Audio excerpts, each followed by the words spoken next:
We'll start.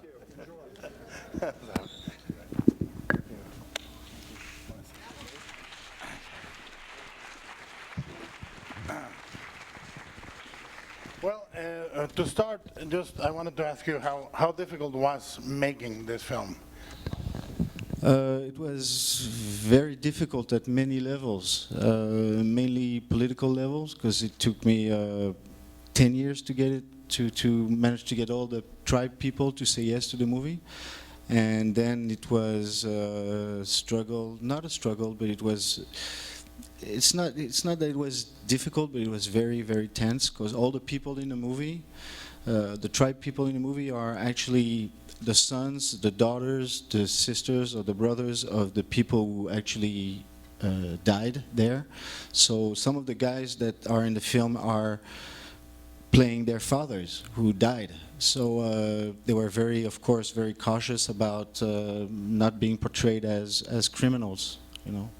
So in a way, your character in the movie and yourself had the same mission, not to betray them and to be careful with your choices in many ways. It was a big part of how I could get the movie done was by accepting to play the part, because I told them, now I'm the bad guy also, so if you have any trouble with the movie whatsoever, I'm the guy you should come to see. There is nobody else, so I'm taking full responsibility for the movie, and for them it was very, it was you know, it made the film. It told them that I was ready to go all the way.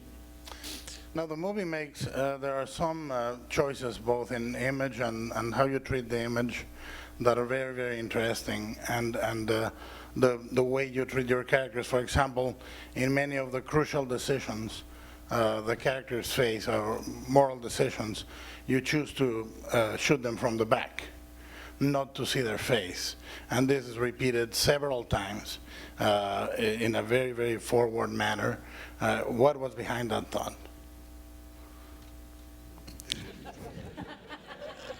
It's nice to see a director, you know, doing his work. Yeah. No, but some of them was, man, you're tricking me now, because some of them was out of pure genius, and but most of them was, I don't know how to shoot that scene. So the scene with me at the telephone at the end, it's actually, I was out of ideas. And I realized that by doing that shot, not seeing what he feels, and it just put us in his shoes almost. So that's what I felt. And you know, sometimes you do stuff you don't really understand, and then you wait for somebody else to pick it up and say, "Oh, that makes a lot of sense." But it does in a way. In a way, even the way you're responding is there's a point in the movie where you have done X or Y type of scene so many times, and the only resort you have at the end is to do it there, and it gains a different strength. Yes. But also you to me is very telling. In my opinion, the three movies of yours that I admire the most: La Haine, this one, and Assassins. Not the one with Banderas and Stallone. The other one, Assassins, or however you can pronounce it. But I find it interesting to see your progression, and yet the power that you have, remaining a very angry man. And I love that. I think that's incredibly beautiful to see, because you have the anger of an incredibly young man in La Haine, one of a more mature person worrying about larger issues beyond circumstance in Assassins, and this final one, which is truly articulating larger forces at work, like chess games, which you very unsubtly have in the hotel, the people moving the chess pieces, but at the same time, you articulate things like, you know, you have the helicopters and the points of view from the heavens and from the earth as a constant shift in the movie. Was this deliberate? Yeah. Ah. No, it wasn't. But you make it sound so good. So it should. Yeah. I wish it was. Why don't you ask me something? Yeah, I should. I have a lot of questions, and so don't start. No, but you know, you make choices stylistically also that take the movies you make in general, and we're about to see La End, which is amazing. They look, they have two things. They are very fluid, and they are deceivingly. They seem to be simple or to be watching things happening, but they are technically very complex. So I know that in spite of your modesty, the work that goes into the uninterrupted sequence at the end, that goes apparently from one pan and tilt to another. What? The last scene? The assault, which is pan, No, pan. it's one shot. Yeah, it's one shot. One shot. I just crapped myself, but you know, but so it's no trickery. We could have. We spent like 2 weeks editing another version, and then we looked at one shot, one take, and we said, "This is the take. We loved it when we shoot it. Let's use it, and let's believe in what we felt in when we shot it." And so we decided to take out all the cuts out and leave it like that, even with all the imperfections and everything. But you know, as you know more than anybody, a lot of good things comes from accidents. Yes. You know, and especially things that are not in your control. That you wanted to make it like that, and that scene actually, you know, it's typical. I had 2 weeks to shoot that scene when we had the schedule the first before we start shooting, and then of course we went, you know, we had problem with the budget, so they came to me and said we need to find money. Say okay, so I'm gonna do. Let's take out the 2 weeks for the assault and just let's do it in 3 days. So everybody was very happy. And I was very happy, but that was 3 months before we actually had to shoot it. Then 3 weeks before we actually had to shoot it, and we were right in the middle of the shoot, we were like, okay, what are we going to do?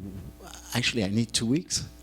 I cannot do it in 3 days, guys. I'm sorry I said that just to get you to sign a contract, but now I need 2 weeks. And they said, Echoing the trip of your character. exactly. And they know what I told you. They said, no, sir, you told us 3 days. That's all you're going to get. So I said, okay. So we sat down with the crew, and I told them, listen, I don't know how to, you know, we had different ideas to do mounts on the cameras, but it would have taken too many days also. And the DP came up with saying, you know what, let's do it in one shot. And we set up the whole perimeter with bombs and everything, and we told the guys, be careful.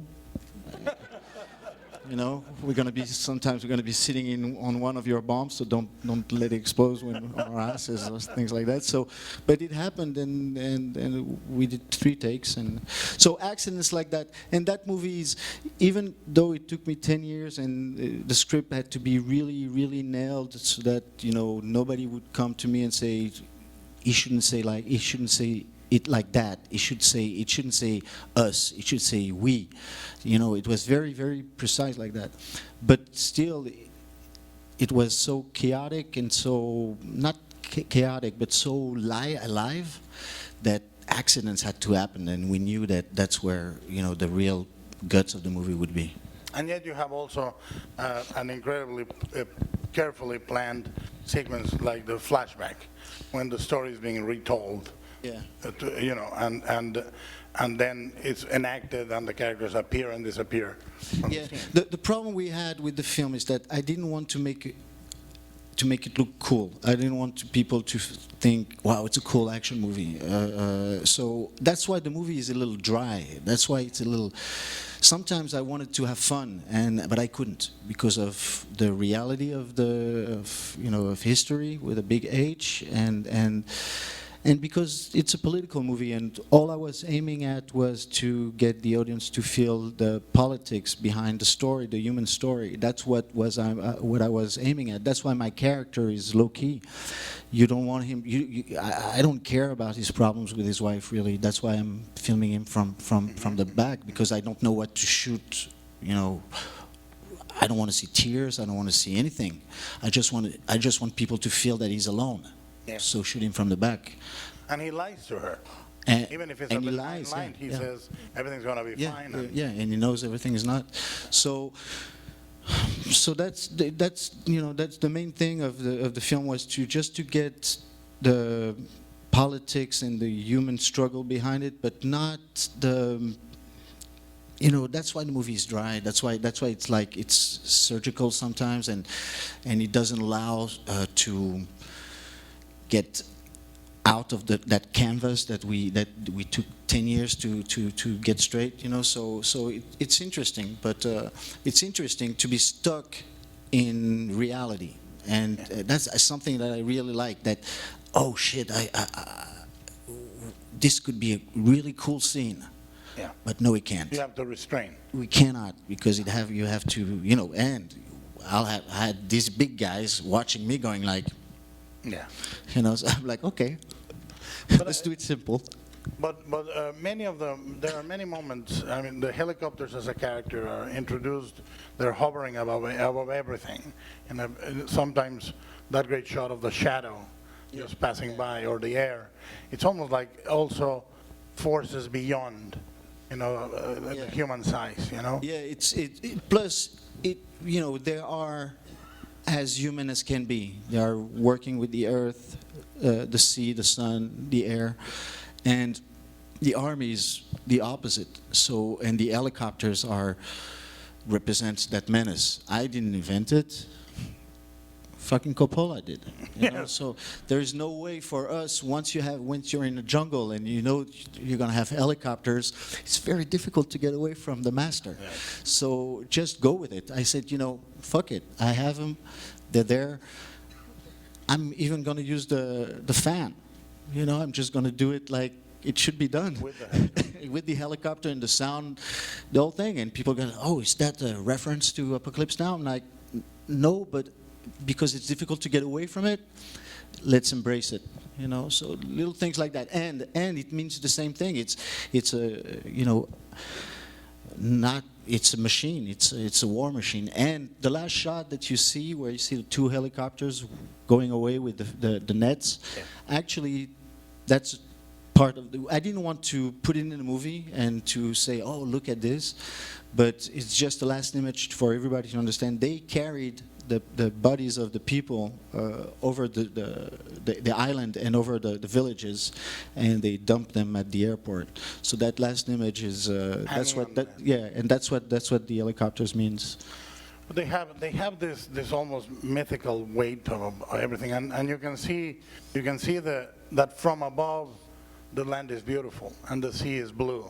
And things are, at the same time, you see the individuals that have been left behind by their leaders, all of them betrayed, one side and the other.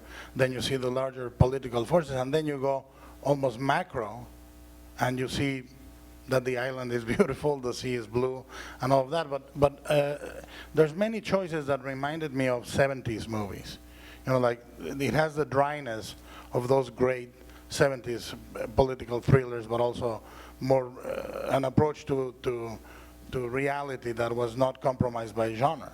That's where my favorite movies are coming from. This is even when back in the days when these guys used to do horror movies or genre movies, they were also very rooted into reality. That's what made them scary. That's what made them so strong. And that's the cinema that I'm coming from. I need that. But it's also sometimes out of time or dated. So it has to be if it's dated, if you cannot have fun and be too cool with it, then it has to be really, really rooted into what reality was. So that's what makes the movie interesting. Nothing else. Nothing else really. Don't, you know, I cannot use tricks. I don't want to use tricks. So you go to these movies from the 70s or the 80s. Actually, you're talking about pre-CGI movies. Yeah. You know, where you had to do stuff on set, and if it didn't work out, then you didn't have your scenes. So that's what I love. That's where I'm coming from, really, yeah. Did you talk to Costa Gabras a lot? Man, yeah, of course. I spent a lot of times with him working on Amen, and also talking about, you know, like first guy I sent the script to was him, of course, because Z is, you know, what I'm aiming at. So Costa is for a movie like that is my mentor. Yeah, of course. Did he have anything to say?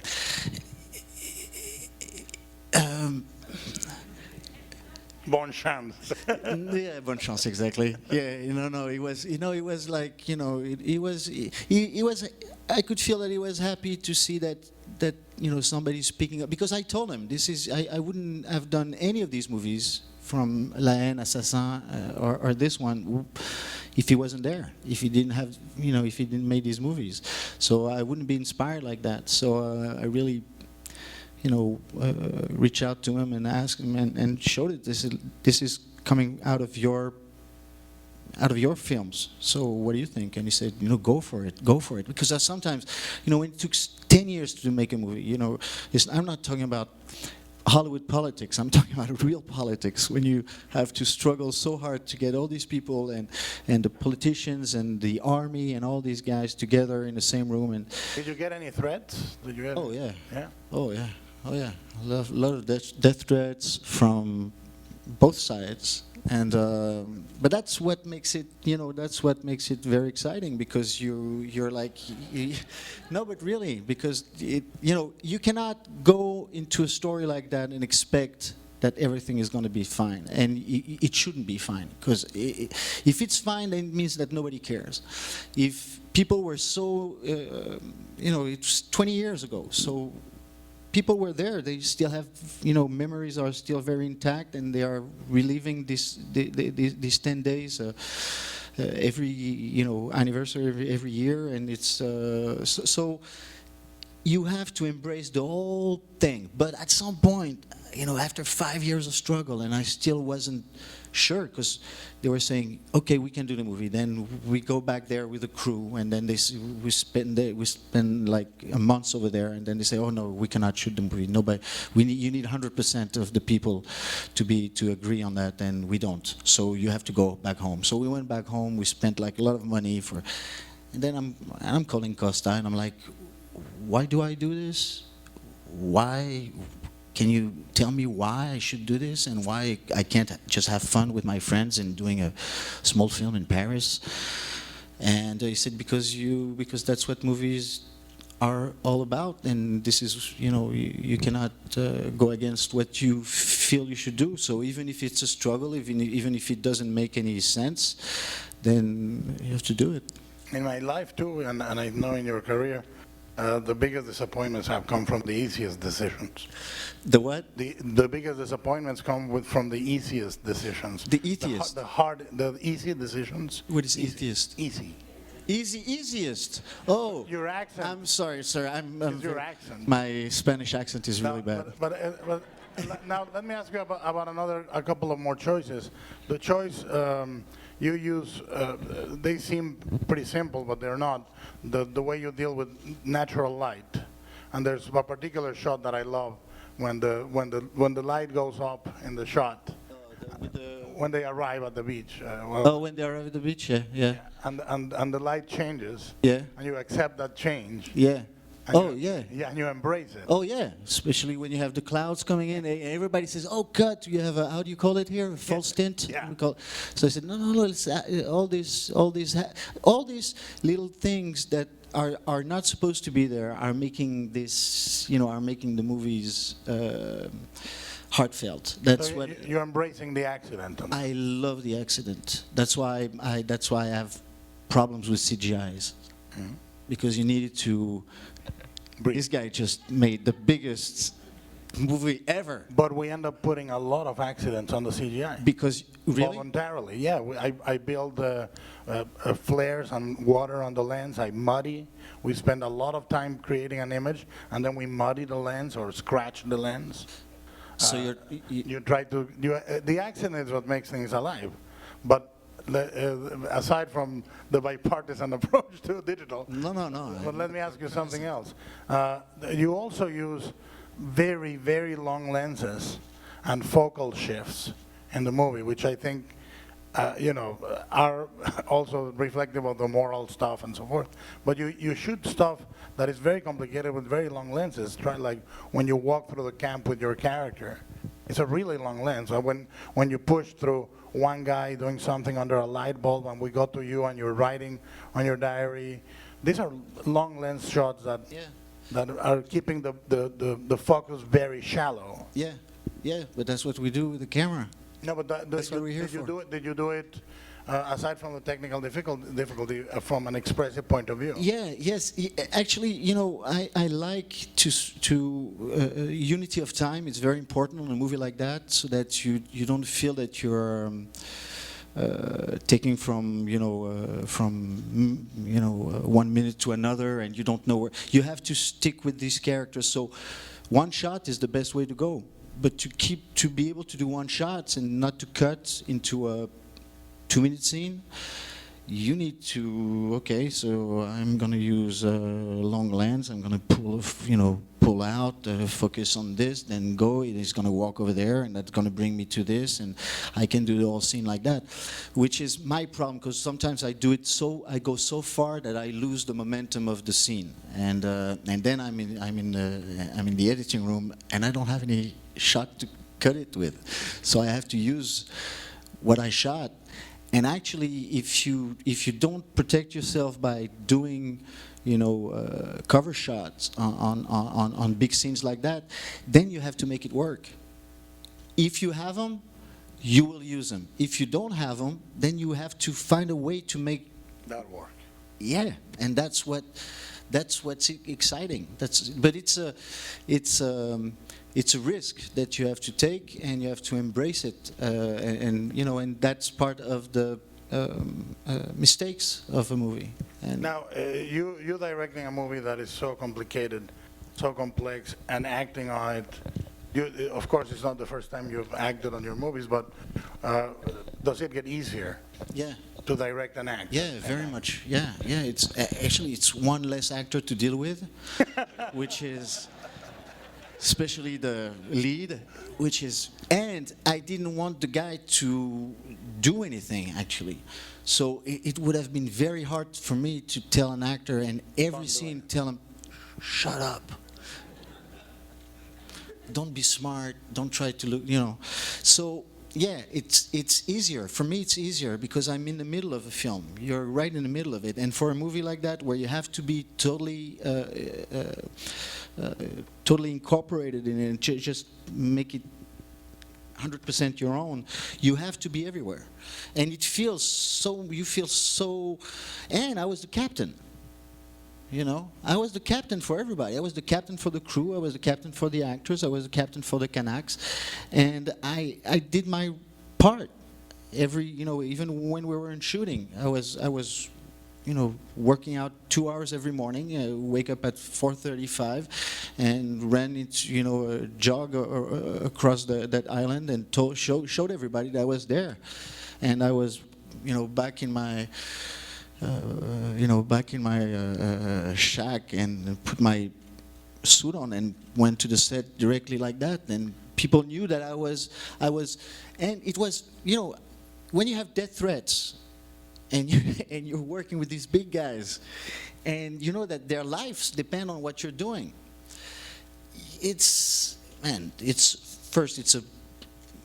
The energy is high and you're on an amazing high for the whole shoot, but also I think that's what you cannot avoid it, and you cannot just you cannot do a movie like that and go home at night and think that it's I'm off now, I'm going to be back tomorrow at 8. You can't. So being part of it, being in the middle of it, it's way easier for me, way easier, especially on a character like that who doesn't have to act too much. Now, whether you instructed another actor or instructed yourself, why do you think that was the right choice to have the character remain, to not do anything? Why was the narrative choice? Because I don't care about his little problems. I have no interest into his, problems with his wives or his kids or even his own personal problems. It's a general idea, and if I try to, even though I had a problem, is that the guy is there in every shot, but if you try to, you're going to shift the attention of the public from politics to one guy. To one guy, and I don't care. And he's the bad guy. For these people, he's the bad guy. So I don't want, And I know the guy. I spent a lot of time with the real guy. But these guys also are real professionals, so they don't let emotions take over. And that was also something very interesting. Is that the character, those guys don't collapse. They don't go crazy. They just stay at the same level because they have to stay professional. And through his neutrality, you can better observe the big movement. Yeah, you look around him. He's just the pivot, and everything turns around him. But he's not what's interesting, Now, how old were you when you shot Hate? So why are you doing this? Come to on. me? I was 25. 25. Jesus Christ. And I'm 45. You're 45. You're younger than me. I'm 47. Yeah. You're a child. Yeah. How many movies you got, man? I don't know. We're slow. We're very slow. So, but how do you think you have transited through so many projects and acting so many? How do you look at yourself as a director? The evolution from La Haine, which we're going to see, and this. What is the main thing you see as a process? I have how do you say, not a motto, but something that I say about directors and artists in the most general sense. I think we do our best works within our first 3 movies. The first one is the one we're lucky to get. The second one is the one that we are trying to understand what we got wrong with the first one and trying to figure out, okay, now I'm a full-on director, I can work. The third one, it's either a hit or a miss, but it has to be the start of your career. And within those 3 films, you're going to put everything you got.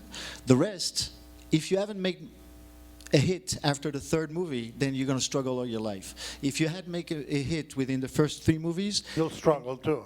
Yes, but way. not in the same way. Yeah. You're going to struggle with the studios. No, but you could struggle. Let me ask you this, because how much, everybody prepares you for failure. Everybody says, oh, failure is so hard and this and that, but early success is even more disorienting, I think. Yeah. And did you find did you find as a angry young man, the success of La Haine disorienting? Yeah. Of course, especially it took me 15 years to understand what La Haine was, and I'm starting to understand it for the past couple of years. It's a curse and it's a blessing. Yes. Because this is what people are going to hope for. But this is what you should be happy that you gave it. You already have it, and it's. I made a movie that is, La Haine is a movie that's going to stay. Yeah. And that, it's not me. It's the energy that was in the movie, and I'm accepting it right now. But it's difficult. It's not difficult. It's very enjoyable difficulty. But sometimes, I feel like I'm a 70-year-old director who just had one hit like 50 years ago, and they say, "Oh, La Haine." I'm like, "Shut up." You know? But at the same time, I feel that, and again, I'm going to talk about a movie that people don't talk about that much when they talk about your filmography, but Assassins Yeah. seems to me a reaction, a gigantic fuck you, where you're trying to polarize the world. Oh, you like me on that one? Well, let me hit you in the face. Exactly, exactly. You know, it seems to me like you thrive and enjoy, or at least need I opposition. I work on reaction Yeah. mostly, and my inspiration is coming from things that I react to as a human level. So when I did Hate went to Cannes, won a prize, everything was fine, and I had the best reviews ever. But they were not interesting reviews. I didn't learn anything. I didn't learn anything from my work, and they were like treating us as, bimbos. And I was struggling so hard with Cultural bimbo. Yeah, exactly. So we were struggling so hard with the journalists to tell them, there is something in the movie. It's not just, there are 3 new guys in town. We're talking about police brutality. You should go and go into the projects and talk with the kids and talk with the cops. And this movie is not made for us to get a lot of coverage about the movie, but about the subject of the movie. And they didn't, because that was the first time I was struck by medias. I never understood how far it went. I thought that if you had a cover of Première magazine, it's because they liked it. But I don't know. I thought I would get some laughs at this one. Premiere over here. Or Premiere, or any cover from any magazine. I thought that just the people from the magazine would like the movie, so they would put it in front on the front cover. And no, of course not. It's not like that. There's a lot of politics behind it, and it got me so fucking upset. It took me out of my cloud and put me, I fell on the ground, and I said, okay, so is this the media? Is this really what we have to fight against? So, as you said, I said, okay, now I'm going to let you hate me. So the year after, I came back to Cannes, where I had the best reviews, where I was the best director in the world in '95. In '97, I came back. The first review I had was the worst movie in the history of cinema. And I said, I won. I got it. I got it, because this is what I wanted to. But it's very difficult to be cynical with journalists. Very difficult, because if they don't pick up on your cynicism, then you're just a poor schmuck, saying some bad jokes in the back of the truck. But so you cannot win this argument. But again, it's something that I had to do, and just as a reaction. And this one also came out of. France went through a very, very difficult time with Sarkozy that took a lot of our energy out, and a lot of our Frenchness out of France, and all the politics that was going behind. And I think that movie just reflected what these people are all about. Now the choice, the one final choice I wanted to ask you about in the movie, and then we'll start opening to questions from the audience. But you start the movie the way you end, but in reverse, and you end up with him trying to make sense of what happened, and then going at a moment of peace of which he's waken up, and then at the end we retake that shot, but now we know everybody. Whereas in the shot where we were going away, we didn't know who that guy was, and then coming back. And what are you trying to illuminate with that circular structure? When you're telling a story, like a real story like this one, I would expect the people to know, because they read the reviews and they know that there's a killing at the end. So I would expect people, it's not a mystery movie, it's not about, don't tell your friends about the ending. It's more about you come in the theater, you already know what's going to happen. And I used that. Did I use that in Hate? It's it's structured the same way as Hate. You're going to see Hate. People who are who wants to stay and watch Hate can compare the two movies, but it opens the same way with the guy opening his eyes and close the same way with the guy closing his eyes. You have the time also, which is with the hours and the dates also who gives a rhythm to the film. But what was your question? No, why were you doing that circular structure? And so if you tell people if they should know what the story is about, then it's not about tricking them by. I don't want people to think, is there going to be a battle at the end? I want them to think how they will fight at the end. Why would they? How? Let's observe. We know it. Now I tell you, there's going to be a killing at the end. Now let's observe the momentum, and how it's going to get. How we're going to get there. It's not about the suspense. It's more about the tragedy.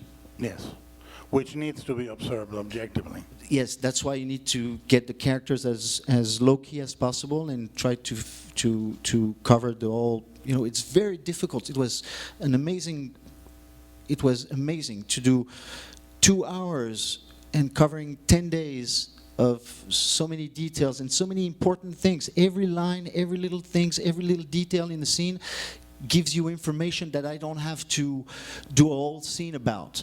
And that's why I can keep the movie in 2 hours. But I have so many informations and so many things that people, what I'm the most proud, the thing that I'm most proud about, The details.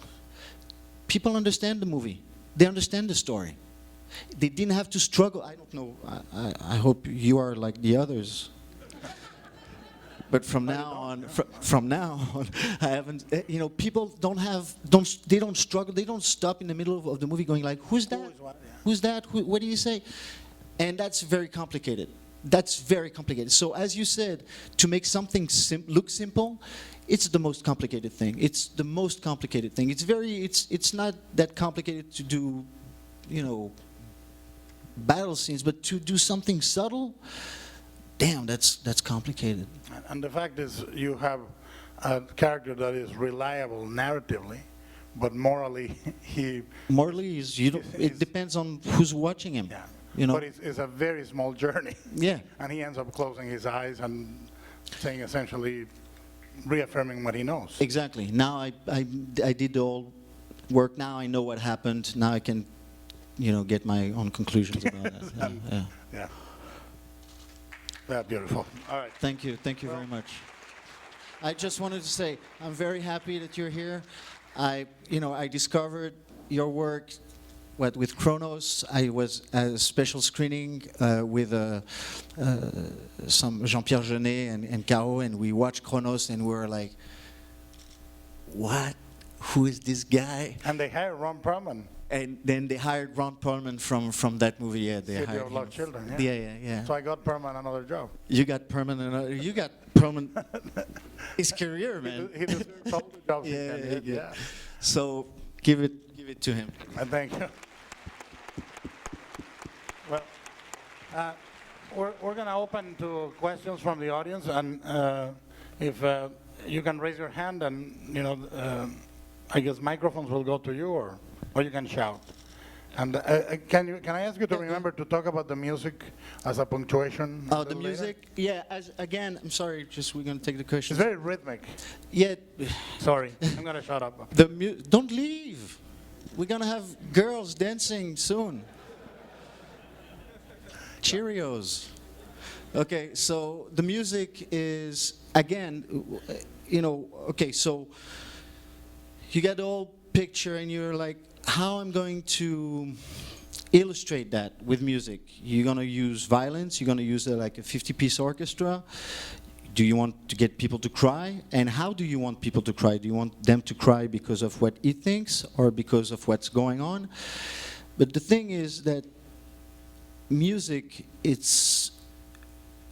I don't know why, but because I figured out like a few years ago that I was totally wrong, but I don't know why. When I started to make movies, I said movies shouldn't have any music. The music should be inside the movie. It shouldn't be just another layer added to it. It should be, coming from the movie, coming from a radio, that's what I did on Hate. Hate, there is no score. All the music is coming from directly from within the movie. And on a movie like that, if you're using traditional music, you're gonna make people cry about those poor guys but it's a trick, and it's a cheap trick, and I don't want to use that on a movie where there is no music when you're fighting. There is no music, but you have to. I didn't want to, but 2 hours and 10 minutes without music, it's a killer. So, so I'm not. I said, if I'm really that good, I can. But then I got my first cut, and I was like, okay, now I gotta get myself a score. So I got this guy, and I told him I want rhythmic. I want to feel like it's a tank rolling, mechanical rolling, and it has to be metallic. And so we came up with just one heartbeat and used it toward the movie, and just feel the people that it's coming, it's coming, it's coming, wow. It's coming, it's there. All right, opening to first question. Can you talk about the aesthetic of time in your films, whether Rebellion or La Haine? She's asking if he can talk about the aesthetic of time in his films, both in La Haine and Rebellion. I know. What is it? What is the time? Yeah, but what is the aesthetic of time? I suppose. You know. Well, I know. You're but an intellectual. I suppose that you use, we were talking about the music, and you use very definite markers to say the progress of the day or the hours of the countdown, day 10, day 8, day 9. Yeah, yeah. On Hate or on this one, there is a similarity, is that you're telling the audience something is going to happen. So you give them how do you say, a clock? Chronometer or clock, yeah. Chronometer.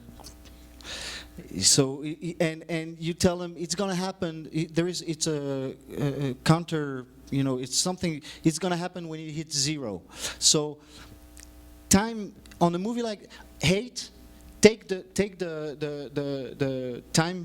timing out of the movie. There is no movie. I'm sorry to say that for the people who like the movie, but if you take all those black cartons with the timing on them, take them out, there is no rhythm to the movie anymore, and you watch the movie going like, what is it? Where are we going? What is it talking about? And when I watched the movie 15 years ago, when I was in the editing room and I watched the movie with the producer, we were like, it's good, but something's missing. We don't know what's going. We don't know where we're going. We don't know if there is a direction to the movie. And by giving the time lapses like that and telling people, this is an important moment, this is an important moment, we're going towards something, put the audience in, okay, I want to know what's next. What's in 10 minutes? And that makes a lot of, it's a trick. Was in this movie in Haine was a post-production decision. In this one, was it from the start you were determined to do it? Because I knew that Because you had done Haine. I've done Hate, and I knew that that was a trick that worked. And I knew that to get people to follow a story like that, you needed to also give them the impression of time and of urgency. So that answers your question? Thank you. One comment, I think the title Revolution is terrible compared to what you have in the movie. Sir, I'm trying to sell the movie to America. Rebellion is Rebellion 2. I totally agree with you, but how do you translate l'ordre et la morale? Yeah? I like that better. Damn, we fucked it. And I tell you this, and I tell this to your distributor who must be shitting in his pants, but frankly, the part of America that is going to come and see the movie will come and see it if you call it Order and Morals or Rebellion. Right. Yeah, you're right. And why spoil it? You're right. Yeah. You're right. So fuck Rebellion. We had like Rebellion and lots of guys with guns and everything, but for the poster, and but. So the movie, I think, is your title was perfectly chosen. It's about how order and morals suffocate everything else. It's that, and it's also a different. There is different levels of lecture of reading on that phrase. It can be your l'ordre et la morale from the government, or your own, which is we need to restore l'ordre et la morale, or I have to struggle with my own ordre and morale, which is he tells it in the movie. He says, "Sorry, just people." Sorry. Yeah.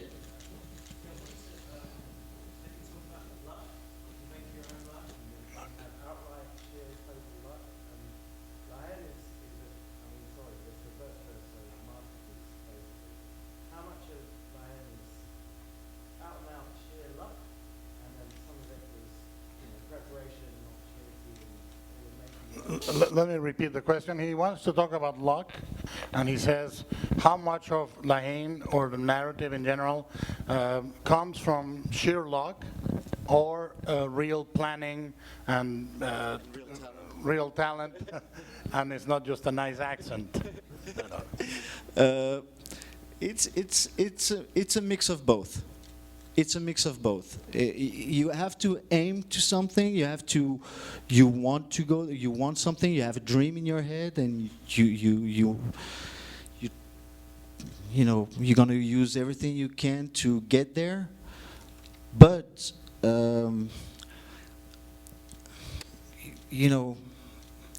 very few of us are Stanley Kubrick.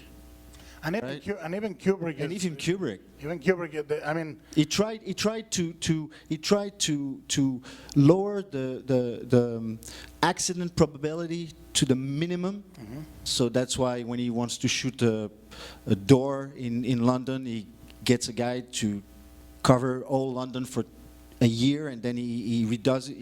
He does it his own on stage, and he could, because he had like an open checkbook, and he could reshoot and reshoot and reshoot and do whatever he wants. But even him had accidents and embraced those accidents, because or didn't, and yet they were there. and yet they were there. Shelley Duvall was something he struggled with, but I think it makes the movie. Yeah. One thing you have to, that directors struggled with, and they go in total, despair, and sometimes it works, is actors, because you can do whatever you want with the cameras, but the actors, They're alive. yeah, these people are doing, they have their own mind, and it's unacceptable on a set. It's unacceptable, and these are the accidents that makes movies what they are, So, yeah, okay. We all know, Marlon Brando in the cab saying, "You're my brother. You should have told me. I could have been a contender." We know the story that he was late. He had to go, so he did one or two takes, and he didn't care. That's what a beautiful accident is. That's why we like movies, I think. It's because of the beautiful accidents that comes out of them. Because, when you write a book, you have control over all your pages. When you sculpt, you have control over your medium. But us, we struggle with hundreds of people, and we have to use their talent. So it's not just our talent, it's the talent. Our talent is to get the best people to it in the right moment at the right time, and this is where you get something good. Hate cannot be redone. I cannot redo Hate with the same crew, same people, same script. I cannot redo it again. Impossible, because it's the alchemy in between all of us. We felt it, right? Especially when you start, when you did Chronos, your first movies, the energy, you see it from the crew around you, and you feel like we're doing something good. Because everybody likes it, everybody's into it, everybody understands, everybody's going the same direction, and this is where you're probably doing something good because everybody's going the same direction. The worst thing is when I did one like that called Babylon AD. Everybody went different direction, running from each other, going like, "Hey, where are you guys?" Except one person. Who? I don't want to say it. He stayed there. He was there. No, but He stayed in the same direction he the stayed. whole time. Oh, like a rock. That direction was your ass. Exactly. And no, so all these are the accidents. Really, I don't know how many directors are, good enough to. It's funny. I love it. To go and watch a movie and you don't know exactly why it's good. Yeah. The director doesn't either, but. Well, the thing is that we enthrone a certain mythology, but I think it's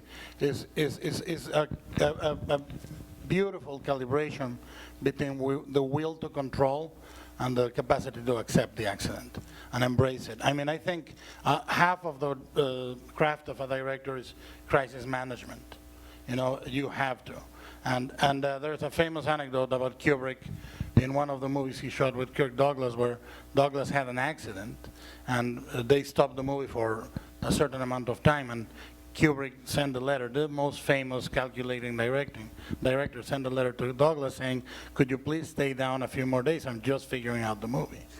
And I asked with people that have worked with him, do you think that he was figuring out some stuff between take 25 and take 45? And a couple of people said absolutely. And I think it's really this, you have other directors that have a true north in their belly, like Terry Malick, that allows then, he encourages the accident. He demands it, and he will not roll until the accident happens, or he feels like it's ripe to happen.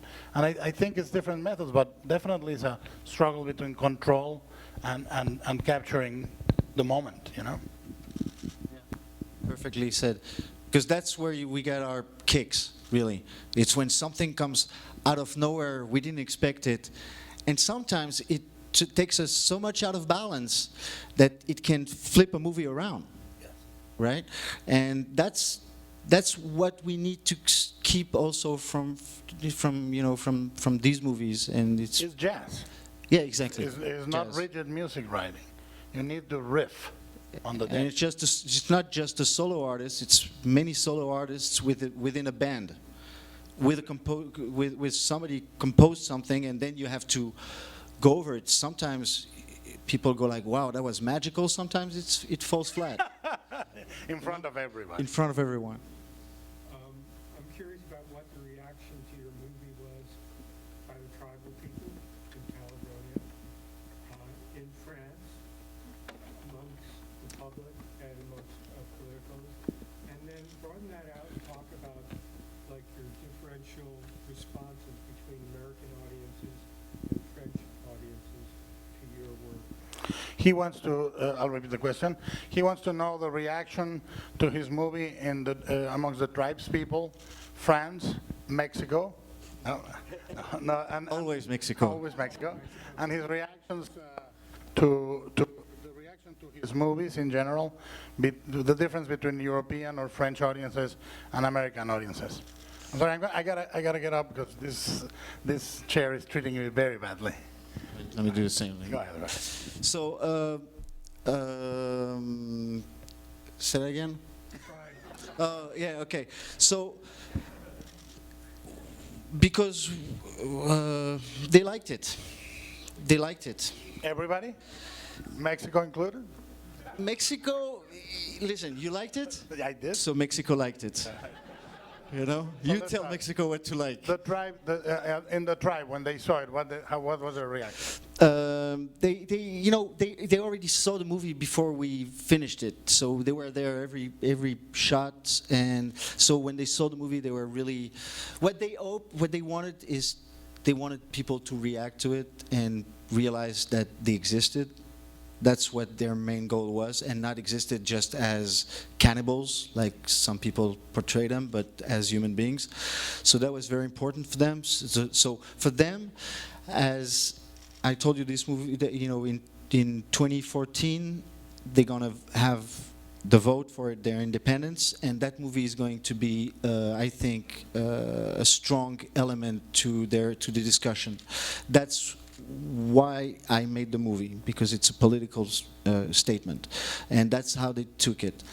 Now, we didn't have any help from the French army. There's no helicopters in the film. Everything is CGI. The helicopters we have and that you see us getting into or out are made out of plastic and wood. Even the armored trucks are not real. They didn't have engines, so we had to chain all the trucks together. So we had only one working at the front, and the rest was just following. And we had to erase and took out all the chains. So, and the political people in France, the politicians, I had fights on TV with the guy who was there, the guy who was portrayed in movies. And they're on YouTube? The minister, yeah, and the minister of the islands and all that. All these guys, the general, I went on TV with them, and the real life guys, they told me, "You're a liar." He didn't, and I'm not a liar. You're a killer. So it's very, very intense. But politicians, they don't like to be, nobody to put their head in their own shit. They don't like that. They don't like that. So, and American audiences and French audience, there is no differences. People are reacting the same. The movies, when a movie is international, it's not just even though La Haine is very French, but it did amazing. When I went to Mexico, all the youth in Mexico, in Italy, in Spain, all these kids that are now 45, 50 like me, they liked the movie not because it was French, but because it was universal. So I think you can see universality in this movie too. So I don't think there is any differences in between audiences. Okay, we'll do another 3 questions. You choose. Sorry. What? I was 20 years old, yes.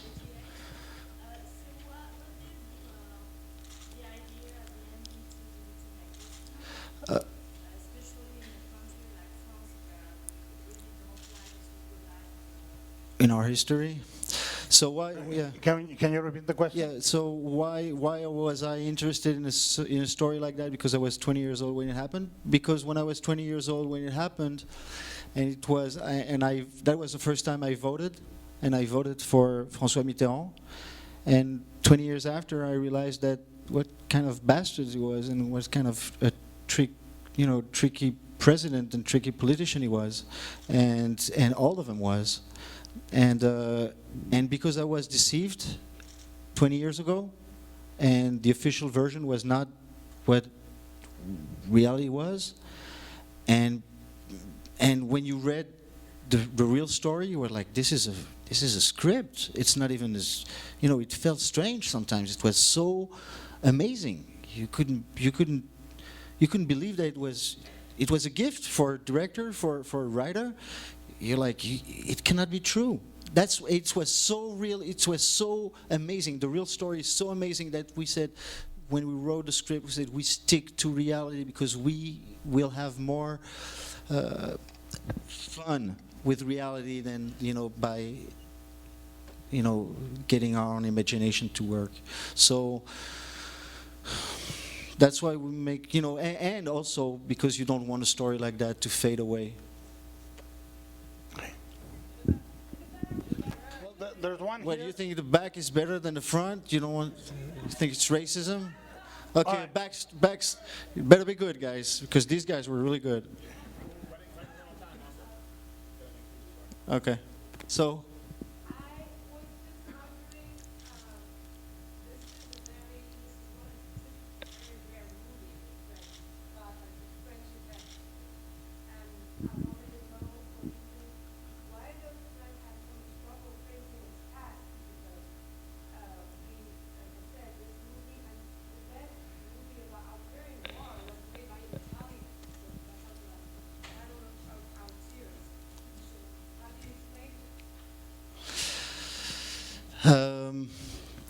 question. So why do France have a problem talking about facing their history, right? Actually, that's one of the reasons why I'm living here now. Because I'm tired of, we're lucky because we're an old country and an old continent, and it gives us a lot of ground and stability, and also and great past that we can all share. But at the same time, it just here there is never in America. You had so many movies about Vietnam, about now movies are coming about the last wars, but and those movies are violent and are not pro-American, and they are very even Rambo is an amazing statement about America. But we don't have that in France. The best and the only war movie about Algiers is Battle of Algiers, which is one of the best movie ever.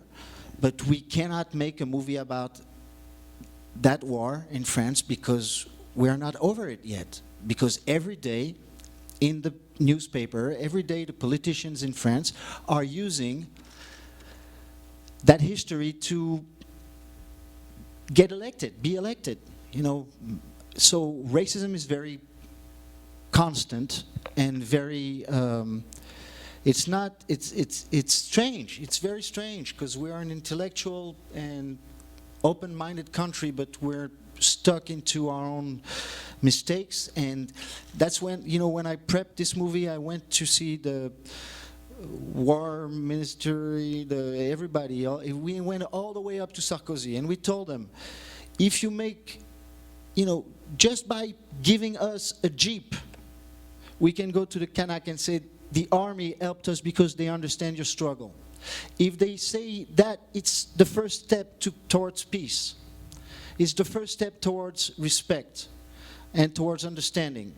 And that's also one of the reasons why I wanted to do that. But these guys, they're in their own world and they don't want to. They will not fold. They will 20 years later they will keep on saying, these people are criminals, they got what they deserved. And as long as they are not capable to confront themselves, we won't be able to have good movies about French history. We won't. We're not. We're not doing anything. We should be. We're not. Way less than what America does. America is, observing itself and putting it in movies for ages. We don't. Very, very disturbing for me. I'm not sure I can do that, sir. But and that's not what I'm here for. I want to do the sequels to his movies.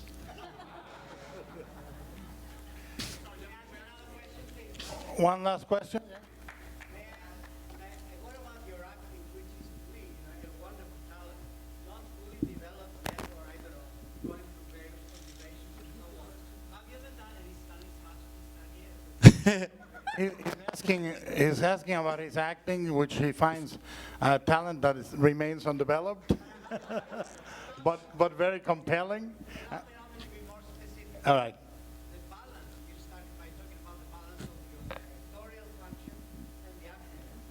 Do you think, having done also acting uniquely, for instance, in Amelie, right, that the director's job, which is so stressful, reduces the excellent capability that you all have? I mean, I love you, I'm a filmmaker, not famous, and I would propose your project that I said to Mrs. Thomas a few days ago, right? Do you think that your director... I'm not repeating that question. And what about thinking in terms of going to higher heights as an actor, being a director at the same time? Thank you, sir. Actually, I don't like acting. I hate it. It's. I don't get anything out of it. I have so much passion for my craft as a director that when I come on a set as an actor, I feel like so much like, you know, it's like you're going to work 2 hours a day. It's only 2 hours of actual work. The rest of the time you're in your trailer. And those 2 hours are not very complicated. Not very complicated. Only a very few parts in your whole careers with a very few scenes where you'll be able to express yourself as an actor and as a person. So there is a lot of, I hate it. I come out of the set after a day of work, and I made so much money with spending so less, you know, nothing. Energy-wise, not, and I see the director, you know, running around and going like this, and I want to be him. So when I'm on a set to act, I'm just part of his film. I don't care about my part. I don't care about, you know, trying to make it bigger or trying to be better. I'm just following the director. If the director is good enough, it's going to make me good enough. If he's not, I'm going to be shitty. So it's very simple, but, you know. All SAG members can line up outside. But I love actors. I love to work with them. I don't like being one of them because I feel like a fraud, because I know what actors can do, and I cannot do that. There you go. All right, no, that was the last question. Thank you, sir. All right, Thank well, you very listen, much. Thank you, guys. Thank you. I want to thank you all for coming, and now we're going to see another great movie by this man. And the reason why I'm here today is because I'm a huge fan of him. I admire his craft, and I love his accent because it makes me sound more articulate. Thank you very much. Good night. Thank you.